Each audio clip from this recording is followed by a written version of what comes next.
దినం పోకపోయినా సరే పండుగకు మాత్రం ఖచ్చితంగా ఏదో ఒక గుడికి పోయి చల్లగా చూడు దేవుడా అని మొక్కుకుంటారు చాలా మంది. ఇట్లనే దీపావళి పండుగకు దేవుని గుళ్ళన్నీ కిటకిటలాడినాయి. అందరేమో గాని మన లీడర్ సాబులైతే గట్టినే పబ్బతి పట్టిర్రు. మరి పండుగ ఎవరు ఎట్లెట్లా చేసుకుర్రు, పండుగ జోషి ఎట్లెట్లా నడిచింది ఒక్కసారి అట్లట్లా పోయి చూసేద్దాం పార్రి. దీపాల పండుగ నాడు ఆ మహాలక్ష్మమ్మకు పూజలు చేస్తే సకల సంపదలన్నీ ఇస్తుందని గట్టి నమ్మకం. అందుకేనేమో ఇక లీడర్ సాబులు కూడా భోగ భాగ్యాలన్నీ ఇచ్చి ఆ భాగ్యలక్ష్మి దర్శనం చేసుకొని చార్మినార్ కాడికి పోయిండ్రు. మాజీ మంత్రి హరీష్ రావు సారు తోటి కార్ పార్టీ లీడర్లందరూ ఎన్నికేసుకొని చార్మినార్ కాడికి పోయిండ్రు. అగో రాజస్థాన్ అన్నల తీరుగా నెత్తికి పగిడి కూడా పెట్టుకొని పోయిండ్రు. తెలంగాణ పువ్వు పార్టీ అధ్యక్షుడు రామచంద్రరావు సారు కూడా భాగ్యలక్ష్మి తల్లిని దర్శనం చేసుకొని పూజలు చేసి పబ్బతి పట్టిండు. రాష్ట్రం అంతా మంచిగా ఉండాలి, పబ్లిక్ అంతా సల్లంగా ఉండాలి అని మొక్కుకున్రాట. గివీళ్లే కాదు, తత్తిమ లీడర్ సాబులంతా ఎవరింటికాడ వాళ్ళు ఇంటిల్లిపాయతోని కలిసి పండుగ సంబురాలు జోరుగా చేసుకుండ్రు. పటాకులు వేల్చి ధూమ్ధాం చేసిండ్రు. ఇక అట్లుంటే రెండు రాష్ట్రాలలో ఉన్న దేవుని గుళ్ళు అన్ని కిటకిటలాడినాయి. ఏడుకొండల ఎంకన్న సన్నిధిలా దీపావళి ఆస్థానం ఘనంగా చేసిండ్రు. స్వామివారికి పట్టుబట్టలు సమర్పించి తీరొక్క పూజలు చేసిండ్రు. పండుగ పూట శ్రీవారిని దర్శనం చేసుకొనికే భక్తులు పోటెత్తిండ్రు. అటు అయోధ్యలో సోమవారం కూడా దీపోత్సవం మస్తు ఘనంగా చేసిండ్రు. బాలరాముని దర్శనానికి ఎక్కడెక్కడికేంచో భక్తులు అయోధ్య బాట పట్టిండ్రు. యూపీ సీఎం యోగి సారు పూజలు చేసి రామయ్య దీవెనలు తీసుకున్నాడు. ఇక పల్లెపట్నం అనే తేడా లేకుండా అన్ని దిక్కుల పండుగ జోచి గట్టిగా కనిపించింది. పటాకుల దుకాణాల కాడ శీతం లైన్లు కట్టిండ్రు జనాలు. రేట్లు ఎక్కువ ఉన్నాయని ఓ దిక్కు రాంది పడుకుంటేనే గిరాకీ గట్టిగానే చేసిండ్రు. అటు మిఠాయిల దుకాణాలు కూడా కిక్కిర్చినాయి. పూల మార్కెట్లలోనైతే పొట్టు పబ్లిక్ కనిపించిండ్రు. దేశమంతా కలుపుకుంటే ఈ దీపాల పండుగకు ఏం తక్కువ 5 లక్షల కోట్ల దాకా దందా అయింది అంటుండ్రు. అన్నిటికి మించి మోదీ సారు పండుగకు మన దేశంలో తయారైన వస్తువులే కొనుర్రి అని చెప్పిండు. కాబట్టి మార్కెట్లకు ఇంగిత కలొచ్చినట్టే అనిపించింది ఈసారి.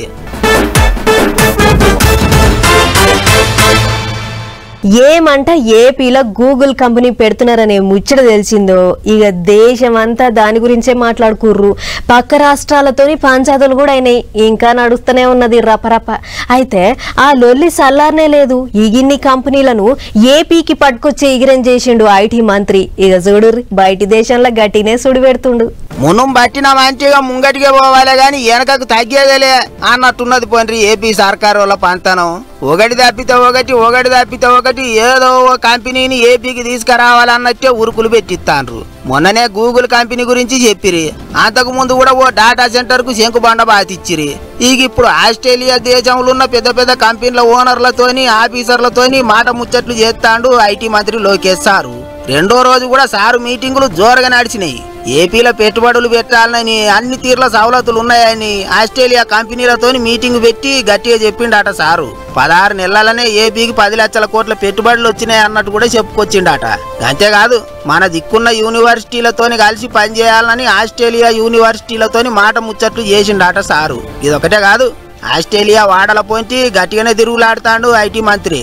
ఇగిదిట్లుంటే సీఎం చంద్రబాబు సార్ కూడా బయటి దేశాలకు పోతుండు. నవంబర్లో విశాఖపట్నంలో పెద్ద మీటింగ్ ఉన్నదట. దానికి దుబాయ్, అబుదాబి, యుఏఈ దేశాల నుంచి పెట్టుబడులు పెట్టేందుకు రావాలని అందరికి ఆహ్వానం పలుకుతాడట సారు. ఇట్లా ఓ దిక్కు ముఖ్యమంత్రి, ఇంకో దిక్కు ఐటీ మంత్రి. తండ్రి కొడుకులు ఇద్దరు పోటీ పడ్డట్టే పని చేస్తారు కదా అనుకుంటారు ఇప్పుడు చాలా మంది. ఓ నలుగురు ఒక్కతాన కూడితే పొద్దుపోక ఇంతమంది వేస్తారు. ఇంతమంది పొద్దుపోక పత్తాలాట ఆడతారు. ఉత్తగా ఆడితే ఎట్లా అని కొంతమంది 100-200 బెట్టు పెట్టి పత్తాలు ఆడితే ఇంతమంది ఏమో వేలు లక్షలల్లో బెట్లు పెడుతుంటారు. ఇగో గీళ్ళు కూడా అసంటోళ్ళే. కాకపోతే ఇంట్లో ఇంకో పెద్ద ముచ్చట ఉంది.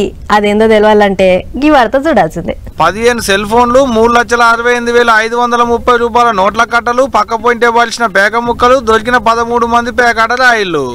పేకాట రాయిళ్లను పట్టుకున్నారు వరంగల్ జిల్లా టాస్క్ ఫోర్స్ పోలీసు వాళ్ళు. పొద్దుపోక ఆడుకునేటోళ్ళు గిట్టనేమో అనుకునేటోళ్ళు కాదు, బాజాబ్తా బెట్టింగ్ పెట్టి ఆడేటోళ్లే. పెద్ద ముచ్చట ఏంటంటే దొరికిన వాళ్ళ దాంట్లో ఓ మాజీ ఎమ్మెల్యే, మాజీ కార్పొరేటర్ కూడా ఉన్నారు అనేది పోలీసు వాళ్ళు అంటున్నమాట. మళ్ళీ ఎక్కడో కాదు వరంగల్లోనే. మాజీ ఎమ్మెల్యే దొనెపూడి రమేష్ బాబు సార్ ఇంట్లోనే దుకాణం తెలిసిరు ఆటగాళ్ళంతా గుంపయి. పడనోడెవడో పక్క పోయింటే ఉండుకుంటా పోలీసు వాళ్ళకు మొదలాపిచ్చినట్టుండు. చూస్తుంటే కాళ్ళ సప్పుడు కాకుండా మప్తీలు వచ్చి పట్టుకున్నారు అన్నట్టు. ఇట్లా మామూలు మామూలుగానే ఊకోరు మన పోలీసు వాళ్ళు. అసలు గిట్ట దొరికితే ఊకుంటారా? ఇక కేసులు రాయనే రాసిరు కూడా. పబ్లిక్ కు మంచి చెప్పేది పదవి చేసిన ఎమ్మెల్యేనే గిట్ల చేస్తేట సారు అనుకుంటా మస్తు తిట్టిపోస్తున్నారు మాజీ ఎమ్మెల్యే గారిని రాష్ట్ర పబ్లిక్. మరి తిట్టకుంటే ఊకుంటారా? గిట్ట చేస్తే ఎదిట నడుస్తుంటే ఇటు సార్కు దగ్గర ఉండేటోళ్ళు అంటున్న మాట ఇంకో తిరుగుంది. అసలు సార్కు పేయిల పానమే మంచిగా లేదు. అసలు ఆయన ఇంటికాడ లేనే లేడు. లేని మనిషి జూదమెట్ట ఆడతాడు. కావాలని కచ్చగట్టి ఇంటి మీదకి వచ్చి ఇదంతా చేస్తున్నా అనేది ఆయన అనుచరులు అంటున్న మాట. ఏదట్టున్నా నిప్పులేందైతే పొగరాదు కదా అనేది వరంగల్ పబ్లిక్ అనుకుంటున్న గుసగుసలు.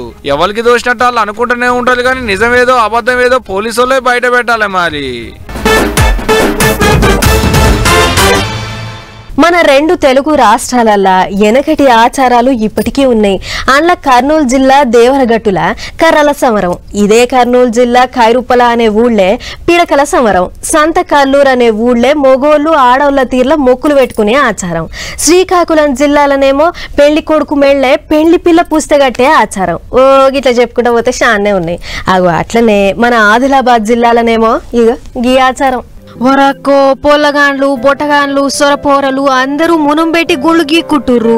కొంపదీసి ఊరంతా ఏదైనా పండుగ అవుతుందా ఎట్లా అని పరిశాన్ అవుతున్నారులే. ఇది పండుగ కాదు, ఆదిలాబాద్ జిల్లా నార్నూర్ మండలంలా వెనకటి సందొస్తున్న ఓ ఆచారం. ఖైర్ దాట్వా అనే ఊళ్ళే ప్రతి 20 ఏళ్లకోసారి గీ కనుబొమ్మలు తీసే ఇచ్చంత్రమైన ఆచారాన్ని పాటిస్తుర్రు అక్కడి ఊరోళ్ళు. ఏత్మసూర్ అనే దేవతకు ఊరాను ఊరు, అది కూడా చిన్నపిల్లల కాడ్నుంచి షురూ చేస్తే 20 ఏళ్ల పొలగాండ్ల దాకా అందరికందరూ గుండ్లు గీక్కునుడే కాకుండా కనుబొమ్మలు కూడా తీసి మొక్కులు పెట్టుకుంటారు. దీపావళి పండుగ కొన్నొద్దులు ఉందనంగా భోగి అనే కార్యం పెట్టుకొని ఆడ ఈ కథ చేస్తారు. అందుకే ఊరంతా వాళ్ళ పొలగాళ్ళని దోలుకొచ్చి గుళ్ళు గీకిస్తుర్రు, కనుబొమ్మలు ఇత్తు లేకుండా దీపిస్తుర్రు అన్నట్లు. ఒక్కసారి గీక్కున్నోళ్ళు మళ్ళెన్నడూ గీక్కోరు. పెద్ద ముచ్చటేందంటే ఇట్లా గుండ్లు గీక్కున్నోళ్లకు ధాన్య రాసుల మీదకి ఎక్కే అర్హత ఉండదు. గిరిజనులు జరుపుకునే తంత్రుల కాడ కూడా వాళ్ళని దేకరు. అందుకే తప్రీద్ పోకుండా గీకిస్తారు. అట్లని ఈ గుండ్లు ఎవరు పడితే వాళ్ళు గీకోరులో స్పెషల్ గా కొండమంగలి అనే నాయబ్రహ్మణులు వచ్చి గీస్తారు. ఇక గీకంగా వెళ్ళిన ఎంటికలను ఇంటి ఆడపిల్లలు కొత్త బట్టలు కట్టి దేవరి సమక్షంలో కొంచెమై నదిలో ఇడిచిపెడతారు. ఇట్లా కనుబొమ్మల ఎంటికలను సమర్పిస్తే శుద్ధైతం అన్న నమ్మకం కలుగుతుందట జనాలకు. ఇక ఎక్కడింత సార్క పడకుండా నున్నగా గుండ్లు గీకినోళ్లకు వాళ్ళ ఆచారం ప్రకారం బట్టలు, కుడుకలు, నువ్వులు, బెల్లం అసొంటి సరుకు సామాన్లు ఇచ్చి గౌరవిస్తారు. ఒకవేళ ఎవళ్ళన్నా ఊళ్ళో లేకుంటే వాళ్ళు అక్కడ దగ్గర పట్ల ఉన్న గుళ్ళకి పోయి ఇసొంటి ఆచారం చేయాలట. ఏదేమైనా 100 ఏండ్ల సంధి వస్తున్న ఆచారం కట్టుబాట్లను ఇప్పటికీ అట్లనే పాటించుడు గొప్ప ముచ్చటే మరి.